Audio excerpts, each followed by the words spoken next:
দর্শক শ্রোতা মণ্ডলী, আপনারা দেখছেন বরাক সংবাদ। এই মুহূর্তের একটি সংবাদ নিয়ে আপনাদের সম্মুখে উপস্থিত আমি খয়রুল।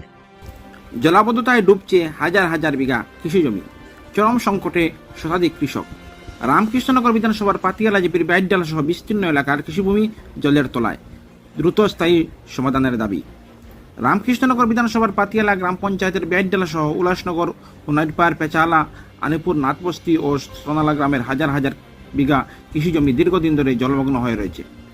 কার্যকর জল নিকাশি ব্যবস্থার অভাবে বিস্তীর্ণ এই কৃষি জমি এখন কার্যত চাষের অযোগ্য হয়ে পড়েছে। ফলে চরম অনিশ্চয়তার মুখে পড়ছেন এলাকার শতাধিক কৃষক পরিবার। স্থানীয়দের অভিযোগ, মাত্র কয়েক বছর আগে এই বিস্তীর্ণ এলাকায় নিয়মিত ধান সহ বিভিন্ন ফসলের চাষ হতো। কৃষিকাজই ছিল অধিকাংশ মানুষের প্রধান জীবিকা, কিন্তু বর্তমানে স্থায়ী জলাবদ্ধতার কারণে সেই জমিগুলো আর চাষাবাদ সম্ভব হচ্ছে না। বছরের পর বছর জমি অনাবাদি পড়ে থাকায় কৃষকদের আর্থিক ক্ষতি বাড়ছে এবং জীবিকা নির্বাহ করা কঠিন হয়ে উঠছে। স্থানীয় সূত্রে জানা গেছে, অঞ্চলে জল নিষ্কাশনের একমাত্র প্রাকৃতিক পথ কালাচড়া, কিন্তু রাতাবাড়ি জিপির কাজীর বাজারে দীর্ঘদিন ধরে আবর্জনা ফেলার পাশাপাশি পুরো কালাচড়া জবরদখলের ফলে চলাটি স্বাভাবিক প্রবাহ প্রায় সম্পূর্ণরূপে বাধাগ্রস্ত হয়ে পড়েছে। এরপরে কালাচড়ার পূর্ব তীরের বাঁধ ভেঙে যাওয়ায় বর্ষাকালে চলার পানি সরাসরি কৃষি জমিতে ঢুকছে। ফলে প্রতি বছর হাজার হাজার বিঘা বেশি জমি প্লাবিত হচ্ছে। পরিস্থিতি দিন দিন আরও ভয়াবহ আকার ধারণ করছে। ক্ষুব্ধ কৃষকদের দাবি, অবিলম্বে কালাচড়া থেকে জমে থাকা আবর্জনা অপসারণের পাশাপাশি বাজার এলাকায় চলা জবরদখল মুক্ত করে স্বাভাবিক জলপ্রবাহ নিশ্চিত করতে হবে। পাশাপাশি ভেঙে যাওয়া বাঁধ দ্রুত সংস্কার করে স্থায়ী জল নিষ্কাশন ব্যবস্থার উদ্যোগ নিতে হবে। তাদের আশঙ্কা, দ্রুত কার্যকর পদক্ষেপ গ্রহণ না হলে এই উর্বর জমি একসময় স্থায়ী জলাশয়ে পরিণত হবে, যার ফলে কৃষকদের জীবিকা শেষ অবলম্বন হারিয়ে যাবে। এখন একটাই প্রশ্ন, অন্নদাতাদের এই দীর্ঘদিনের আর্তনাদ কি প্রশাসনের কানে পৌঁছবে, নাকি বছরের পর বছর জলাবদ্ধতায় অভিশাপ বয়ে বেড়াতে হবে হাজার বিঘা কৃষি জমিকে? এলাকার কৃষকরা এখন সেই উত্তর খুঁজছেন। উল্লেখ্য, বিগত পঞ্চায়েত আমলে কালাচড়া সাফাই নামে লক্ষ লক্ষ টাকা বরাদ্দ করে লুণ্ঠন চালিয়েছে একাংশ দুর্নীতিবাজ জনপ্রতিনিধি, কিন্তু মূলত কালাচড়া সাফাই হয়নি। এখন দেখার বিষয়, প্রশাসন কৃষকদের এই গণদাবিকে কীভাবে নেয় তা অবশ্য সময় বলে দেবে। রাতাবাড়ি থেকে মুস্তাফা আলমের রিপোর্ট, বরাক সংবাদ। জমি বাঁচাতে হবে, জমি বাঁচাতে হবে। কি অভিযোগ?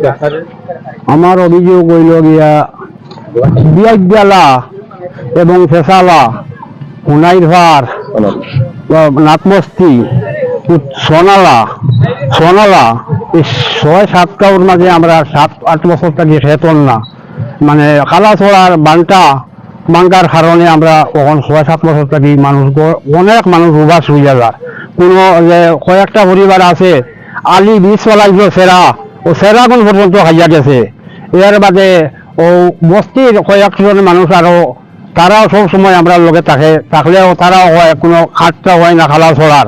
নাথবস্তির কয়েকজন মানুষের খালা ছড়ার খাসটা যদি হয়ে যেত তে আমরা সারাই দান হইয়া মানে এখানে বস্তি লইয়া তো 7 গাঁও 6 গাঁও লইয়া এই খালা ছড়া ও আলিপুর বাগানো বাজারটা কি লইয়া ও সুগার মিল পর্যন্ত যদি বাঁধ হয়, সুবেদি বাঙ্গা যদি বাঁধটা হয়ে যায় তাহলে 6-7 ঘর মানুষ আরামে। অনেক মানুষ আছে বর্তমানে উভাসর ও বাড়ি থাকি আমরা চাউল টাইল দিয়া বর্তমানে হাজিয়া যাইছিল ওলা অবস্থা। ও বাঁধটা যদি হয়ে যায় তাহলে আমরা মনে করো 7 ঘর মানুষ সুখে থাকলাম, মানে আমরা বড় কষ্ট করিয়া বড় দুঃখ করিয়ার ওই বান্ধর কারণে খালটা পরিষ্কার হইতো। আবার সুগার মিল থাকি আমার আবর্জনা একবারে পুরা লাগি গেছে, আবর্জনা হয়ে গেছে। আপনি যে 3-4টি গ্রামের নাম বললেন, এই 3-4টি গ্রামের সবাই মানুষকে কৃষি কাজের উপর সব সেই 6-5-6 গাঁর মানুষে খালি কৃষক ক্ষেত করে। 1200-1300 বিঘা জমি আছে, সব এই 6-7 ঘর মানুষে ক্ষেত করে। তাহলে এখন এরা কৃষি কাজ করতে না করে কি 6-7 বছর লাগি মাঠে খাজ ফার না, দান হয় না, উপাস হয় মানুষ, খামো যায় হবাই খামো নিজেও কাজও যাই হাতে কইতাম, নিজেও কাজও থাকি। ও মাত্র তোরা আগে আইছি হাত চালা কোন বাদ নাই, সেটা আমার 5-6 বিঘা জমিন আছে, অত নিজে উপাস হইয়া দেখলাম। কোনো কিছু গভর্নমেন্টেরও কিছু হয় না, কিচ্ছু দেয় না। সরকারকে বলবো আমার ও বানটা ওই খালা ছড়ার বানটা যে ওদিকে জল আই হয়, ওই জলটা যদি বন্ধ হয়ে যায়, বানটা যদি হয়ে যায় জলটা বন্ধ হয়ে গেল, আমরা এই 6-7 ঘর মানুষের কৃষক হইল সে তো কৃষি হইব। আর লামা খাজির বাজার পর্যন্ত আবর্জনা ওটা সাফ হইত।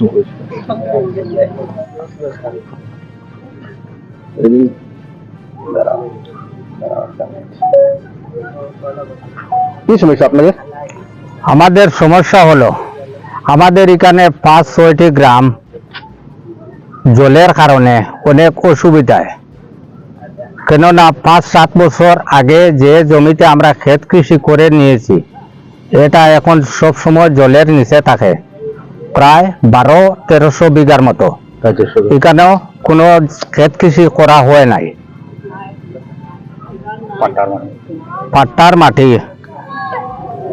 তা এই কালাছড়া আগে ছিল, এখন সেই কালাছড়ার জলটি সম্পূর্ণ আমাদের ক্ষেতের দিকে আসে, খেতে আসিয়া পুরা ক্ষেতটা জলে জলাশয় হয়ে থাকে। তাহলে আপনাদের অসুবিধা কি হয়? এই তো আমরা নানান সমস্যায় বঞ্চিত আছি, ক্ষেত কৃষি হয় না, খালটা পরিষ্কার নাই, খালটা পুরা রাতাবাড়ি বাজার পর্যন্ত পরিষ্কার হয়ে গেলে গিয়া আমরা ক্ষেত কৃষি হইব। কৃষকের উপকৃত আমার অভিযোগ হইল আমার 1200 বিঘা মাটি মানে জলে সবসময় ডুবাই থাকে, খালা চলার একটা বান ভাঙ্গিয়া ইয়া আর 5-7 বছর ধরে ইয়া মানে আমরা ক্ষেত কৃষি হল না, লাভ হয়, আমরা খুব অসুবিধার মাঝে পড়ছি।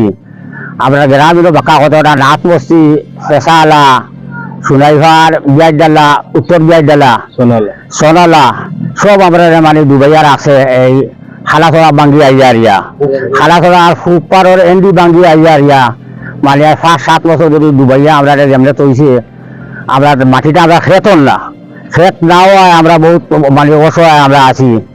ক্ষেতটা হইলে আমরা মানে আমরা খুব ভালো আসলো, ক্ষেত না হয় আমরা মানে ধান চাষের খুব একটা অভাবও আছি আমরা। এই জমিতে কি ধান চাষ হতো? আগে হইতো, এখন 5-7 বছর ধরে হল না। এই খালাছড়ার মানে বানটা ভাঙ্গি আইয়া, বানটা আলিপুর সরগুলা বাজার ফোনে সুকার মিল ফুল পর্যন্ত মানে খুব সাইডে বানটা হয়ে গেলে গিয়া, আর পানিটা আমরা এদিকে আইতে পারতো না, আর লামাটা পরিষ্কার হয়ে গেলে গিয়া হাজির বাজার পর্যন্ত পরিষ্কার হয়ে গেলে গিয়া মানে, আর জলটা আমরা এদিকে না আইলে আমরা বেশি ভালো হইব। আর জলটা আইয়া আমরা সারা ডুবাইয়া রাখি দে। কি দাবি? এখন আমরা দাবি হইল সরকারের কাছে মানে আমরা এইটা বন্ধ হইতো, আমরা জলটা আমরা বার হইতো, আমরা জায়গাটা পরিষ্কার হইতো। জায়গাটা পরিষ্কার না হইলে আমরা মানে ক্ষেত কৃষিতে আমরা করতাম পারি না, সরাটা পরিষ্কার হইতো লামা। আর সরগুলা বাজার থেকে লইয়া আরিয়া ফুল সাইডে বান্ধটা হইতো মানে সুকার মিলের ফুল পর্যন্ত। আমাদের এলাকাবাসীর অভিযোগ হইল আমাদের এলাকার কৃষকরা নানান হয়রানির শিকার। পাতিয়ালা, পেশালা, সোনাইপাড়, বিয়াইবেলা, সোনালা এইসব গ্রামের শত শত কৃষকরা শত শত বিঘা জমি নিয়মিত বন্যার কারণে কৃষকরা চারা রূপায়ণ করতে পারেন না। আমাদের এলাকাবাসীর অভিযোগ, কালাছড়া খালের চরগুলা বাগান থেকে সুগার মিল পর্যন্ত পূর্ব দিকের বাঁধ না থাকার কারণে কালাছড়া খালের নিচের খাজির বাজার নামক স্থানে দিকের খালের উপরে গড় বাড়ি, দোকানঘর আবর্জনা ফেলার কারণে কালাছড়া খাল জাম ও পরিষ্কার না থাকার কারণে কৃষকরা নানা সমস্যার কারণে চারা রূপায়ণ করতে পারেন না। আমাদের এলাকা পার্শ্ববর্তী রাতাবাড়ি থানার পিছন দিক বাঁধ ও পরিষ্কার না থাকায় বিভিন্ন সমস্যায় এলাকাবাসী জর্জরিত। তাই বিভাগীয় কর্তৃপক্ষের দৃষ্টি আকর্ষণ করছি যাতে দ্রুত পদক্ষেপ নেওয়ার জন্য শ্রীভূমি জেলার ডিটিসি মহোদয় ও সার্কুল অফিসারের কাছে অনুরোধ করছি আমরা এলাকাবাসীর পক্ষ থেকে।